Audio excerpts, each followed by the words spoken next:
નમસ્કાર મિત્રો, હું આપનો દોસ્ત ધર્મેશ કાળા ભારતીય સનાતન સંસ્કૃતિના અલગ અલગ વિષય પર બધા સાથે હું વાત કરતો હોઉં છું. આજે વાત કરી છે ભગવાન શ્રી કૃષ્ણનું સ્મરણનું. નામ સ્મરણ કરવાથી શું ફાયદા થાય? આપણે ત્યાં શ્રી કૃષ્ણ શરણમ મમ ઉચ્ચારણ કરતા હોઈએ છીએ. વિજ્ઞાન સાયન્સ શું કે રિસર્ચ શું ફાયદા થાય એનાથી? શ્રી કૃષ્ણ શરણમ મમ જાપ કરવાથી વાઇબ્રેશન થવાથી થાઈ રોગનો પ્રોબ્લેમ દૂર થાય છે અને ગભરામણ જેવી સમસ્યામાંથી મુક્તિ મળે છે. શ્રી કૃષ્ણ શરણમ મમ જાપથી માનસિક શાંતિ અને સ્ટ્રેસ ટેન્શન કાયમી માટે મુક્તિ અનુભવીએ છીએ. શ્રી કૃષ્ણ શરણમ મમ જાપથી બોડીમાં બ્લડ પ્રેશર સર્ક્યુલેશન યોગ્ય રીતે થાય છે.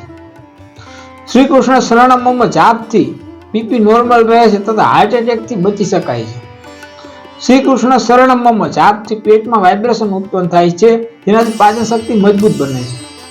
શ્રી કૃષ્ણ શરણમ મમ જાપથી ફેફસામાં ઓક્સિજન વધારે થાય છે, જેથી કરી એનર્જી મળે છે. શ્રી કૃષ્ણ શરણમ મમ ઉચ્ચારણ કરવાથી એકાગ્રતા, માઇન્ડ પાવર અને યાદશક્તિ વધે છે. શ્રી કૃષ્ણ શરણમ મમ જાપથી શરીરમાં થાક દૂર થાય છે. શ્રી કૃષ્ણ શરણમ મમ સૂતા પહેલા ઉચ્ચારણ કરવાથી ઊંઘ તરત જ આવે છે અને સરસ આવે છે. શ્રી કૃષ્ણ શરણમ મમ જાપથી શરીરની અંદર લક્ષની ક્ષમતામાં વધારો થાય છે તથા બોડીમાં ઓક્સિજન વધારે મળે છે. શ્રી કૃષ્ણ શરણમ મમ કરવાથી સ્પાઇનલ કોર્ડમાં વાઇબ્રેશન થાય છે, જેથી કરીને કરોડરજ્જુ મજબૂત બને છે, જેને કારણે કમરની તકલીફમાંથી મુક્તિ મળે છે. જો શ્રી કૃષ્ણ શરણમ મમ ઉચ્ચારણ નિયમિત 10 મિનિટ કરશો તો મોટી હોસ્પિટલ તથા ઓક્સિજનના બાટલા ચડાવવાની જરૂર નહીં પડે.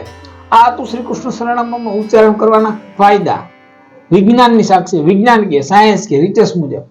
અસ્તુ. જય શ્રી કૃષ્ણ.